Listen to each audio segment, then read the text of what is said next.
Je suis le père Jérôme Cato, curé de la paroisse Saint-Paul de la Cité, également prêtre du diocèse de Saint-Pédro en Côte d'Ivoire. Je vais d'abord dire merci à Sacerdoce Royal, aux organisateurs, et qui donnent l'occasion à Saint-Pédro d'accueillir le Kairos ici à Saint-Pédro. Comme vous le savez, le mot Kairos, ça signifie le temps des grâces, le temps favorable. C'est une grâce, c'est une joie pour nous, c'est un moment de satisfaction.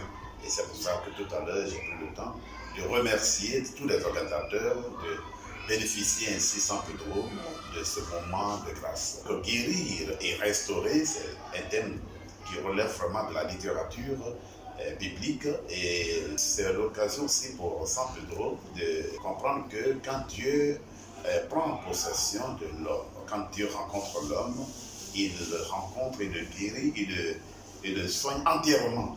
Alors se guérir et restaurer, c'est pour dire que l'action de Dieu dans l'homme, elle est totale, elle est entière, elle est vraie, elle est sans limite.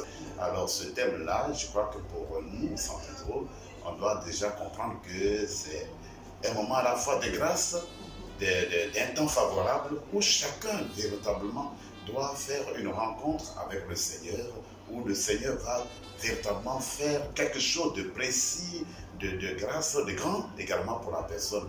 Pas seulement guérir une blessure dans le sens de blessure familiale, blessure morale, blessure humaine, mais donner et restaurer la personne dans une vie de grâce, dans une vie de bénédiction, dans une vie de joie.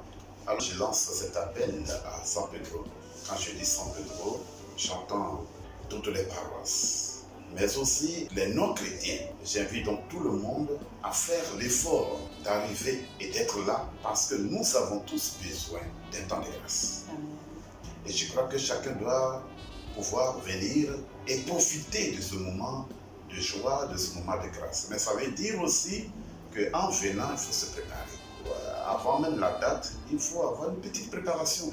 Parce que Dieu, quand il donne ses grâces, effectivement, ces grâces-là, on en devient bénéficiaire quand on est véritablement préparé.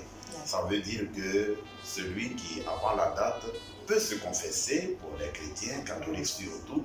Si la personne, bien avant la date, peut peut-être faire un petit jeûne pour se préparer spirituellement. Un non-chrétien peut dire, bon, moi je m'appelle, mais au moins il faut une disposition d'esprit.